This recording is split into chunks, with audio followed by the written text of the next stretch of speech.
এই পেঙ্গুইনটি শীতের জ্বালায় বরফের ভিতরে আগুন জ্বালিয়ে আগুন পোহাতে শুরু করে দেয়। ঠিক তখন একটা দমকা হাওয়া এসে তার আগুনকেই বরফ বানিয়ে দেয়। भाई यहाँ पे क्या हो रहा भाई। ঠিক তখনই আবার একটি দমকা হাওয়া এসে তাকে একটা কুকুরের ক্যাম্পের সামনে নিয়ে ফেলে দেয়। তখনই পেঙ্গুইনটি লক্ষ্য করে ঘরের ভিতরে একটা আগুনের মেশিন রয়েছে। আর সে দৌড়ে গিয়ে যখন আগুন পোহাতে যায় তখন একটা কুকুর এসে তাকে ঘর থেকে বের করে দেয়।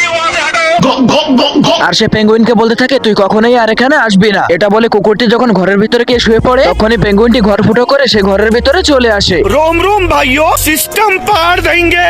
আর সে কুকুরটিকে এটা বললেই কুকুরটি তাকে আবারও ঘাট টাকাতে ঘর থেকে বের করে দেয়। যার কারণে পেঙ্গুইনটি সিদ্ধান্ত নেয় সে এই চুলাটিকে চুরি করবে। বুঝছি, তোমার মরণের চুলকানি উঠছে। এটা দেখে কুকুরটি চালাকি করে অনেকগুলো বম এনে চুলার ভিতরে দিয়ে দেয়। हमसे उड़ा दूंगा एक बार हाथ में आ जाए तो। আর সে যখন দেখতে পায় বমটি ফাটছে না তখন সে বমটিকে চেক করতে গেলে আমার ফোগা মারা শেষ। এরপর কুকুরটি প্রচুর পরিমাণে রেগে গিয়ে পেঙ্গুইনটিকে একটা মিসাইলের সাথে বেঁধে দিয়ে আগুন জ্বালিয়ে দেয়।